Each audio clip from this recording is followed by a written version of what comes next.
I don't know where to begin, but I just want to say thank you to Tom, who has taken on West Goshen 2 years ago, and I have been there at those meetings that he's fought. He's been told to sit down. He was put through a lot, and I've always called him, I'm not sure to his face, a gnat on a wall, a pesty gnat that West Goshen doesn't like. He's running. I'm not putting in a plug because he is running, and he's got my vote because of what he has been driven to do with this pipeline. Nothing's been mentioned about West Goshen going to have a flaring tower. If you drive up where the Sunoco site is, you can see the part of it. It won't be lit until this destruction is done. And I have to say I was overwhelmed the other day when I came out of Giant and saw all those trees gone. Why are they gone? He'll answer that. They're all gone. They're all gone. Anyway, a flaring tower is going to go there, so when you drive down going towards Exon, you're going to see a beautiful light flaring. We're going to look like Marcus Hook. That's upsetting too, and that's all I have to say.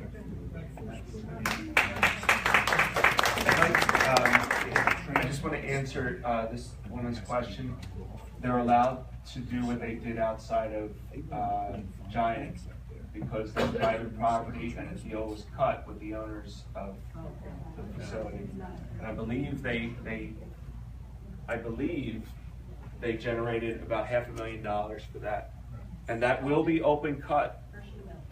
That area right there will be an open cut area. So they're going to open the ground up and lay the pipes in. It's not going to be horizontal drilled. There will be a drill pad on either end to push and pull the pipes through. But my understanding is because of that piece of granite that's in the ground and at that hump, they have to open cut there. So, but to answer your question, that's a private property issue, and they did go through the easement. But I'd also like to point out too that another piece that's going to potentially impact both East and West Goshen, and this is what West Goshen's litigation is with the PUC currently, is the property next to the firehouse. Our first responders are going to be right next to two valves. Two above ground valves. Now, the reason why West Goshen is fighting that is because it violates the settlement agreement that they have. That's the agreement where they gave away that power that the Supreme Court in Robinson Force case gave back to us.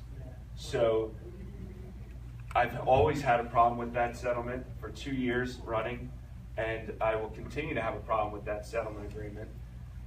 If I'm lucky enough to get elected, my hands then become tied by the very same settlement agreement.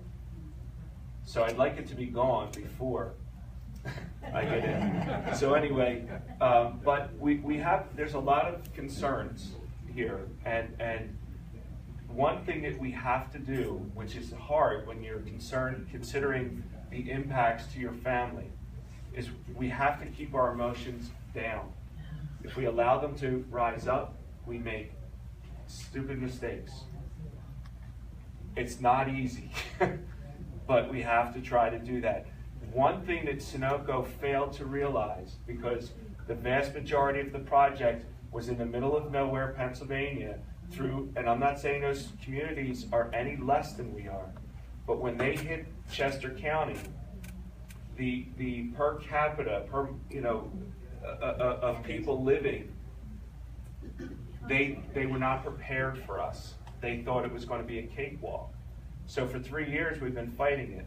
They're preparing the project right now, but it doesn't necessarily mean that the project's still going to be able to go forward. There are a lot of fights across the state, and it's my recommendation that if you see one that's worthy, give to it, donate to it, because there are a lot of very smart attorneys out there that are fighting them and winning.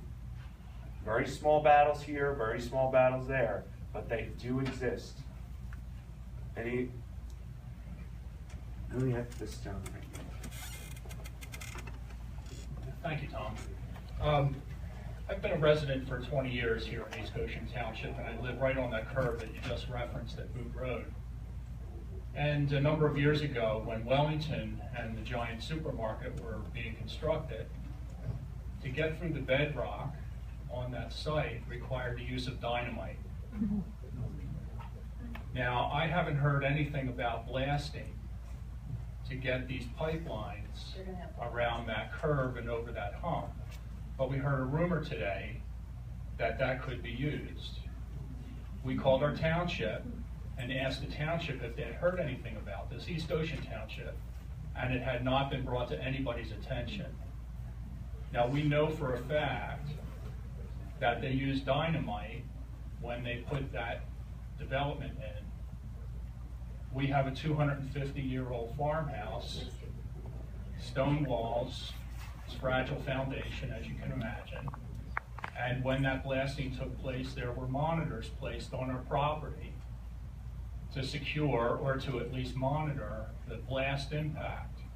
So I'm not sure anyone has an answer here tonight, but I'd like to know if, in fact, dynamite will be used in excavating that curve when those lines are laid. They have to get a blasting permit. They haven't applied for one, so I'd say the answer is no. At the moment, that doesn't mean they won't apply. I'm just saying they have not, and they have to get a permit for the blast. I doubt very much. What would be the process by which the residents would be notified if an application for that permit was put in? We weren't notified. No, I'm asking for the When it future. did happen, you know how I got notified? I was standing in my kitchen, and my cup of tea went off of my counter. And I nearly died.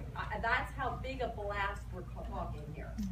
We were not notified at all. I went running across the street, and that's when they came over and put a box on our property, and then told us that they would still continue blasting, but not quite at the strength that it was happening. And they continued to monitor so that they didn't blast our foundation apart. There is no notification process. There you go. So, but that's now something that you can work it out. With who? With I've been calling Sunoco. With your township. For days. Sunoco won't answer their phone. No, Sunoco normally doesn't. So just a couple quick points. For anybody within close proximity to the pipeline construction, it is advisable to get a pre-inspection and a post-inspection. Okay, so you want to get an independent home inspector, and if you need resources, we can provide those. But you do want to have somebody come and look at the foundation, look for cracks, just do a pre-construction and post-construction comparison to make sure that there isn't any damage to your home during the construction process. Then who will pay for that? So I believe that Sunoco will reimburse that cost. I'll answer all the questions. I was just curious about the permit process. Can you turn them down? I can tell you, this is their meeting, not mine. I will be happy to require me to stay afterwards for anybody from East Goshen. It would be unfair for me to interfere with their meeting.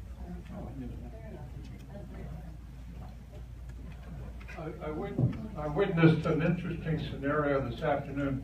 The store manager along that giant mall coming out to the contractors who are building the pipeline, and he asked them, how many parking spaces are we going to lose? And the road contractors, the supervisors, I don't know if there's some contract, couldn't give him a straight answer. So alarm bells and lights are going on because even people who made deals are realizing that Sunoco pretty much does what it pleases. Let me answer that question. I gotta do this because some things just aren't fair. They have an agreement with the shopping center. They have to relocate some of the parking places. They gotta remove some of the trees. They're gonna increase the number of parking places by decreasing the size. The cars are still gonna be there. They have an obligation to Giant to maintain a number of parking places because they violated their own contract with the contract with Giant. Everything, and in the end of the day, it's all going to be replaced. But right now, it'll be smaller parking places, but they'll be the same number or close to the same number. And it's up to the shopping center to do the moving and do that. They're getting paid to do it. They or Sunoco will redo the thing. The only thing that will change is the trees cannot go back up. There can only be bushes.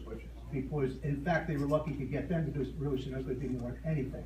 So it is not Sunoco's fault. If you pull up and talk to a contractor that's working there, he will have no idea how to answer that question. And it's been thoroughly discussed. They've had multiple meetings with the shopping center. This Ed McFalls, who represents Hershey's Mill, and they have reached an agreement, and they have to do what they have to do. Now, it's an open cut area for the same reason as somebody just said, because it can't go under the ground because of the rock. And in East Goshen, everything else is underground.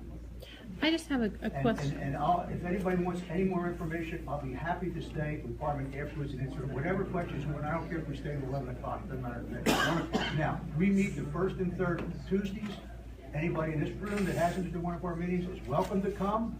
We've had 4 meetings with Sunoco. The last one had about 200 people there. You may or may not like what Sunoco said, but this is a meeting that they asked us to have, and we were more than welcome to have it. I think that people should hear this side of the story, just like the people heard the Sunoco side of the story. It is what it is, and I'll be happy with Carmen to answer any questions that anybody has. Now, I can't guarantee you'll necessarily like the answers, but I'll be perfectly honest. I do not lie, I do not spin. So if you're going to ask me a question, I'm going to give you an answer.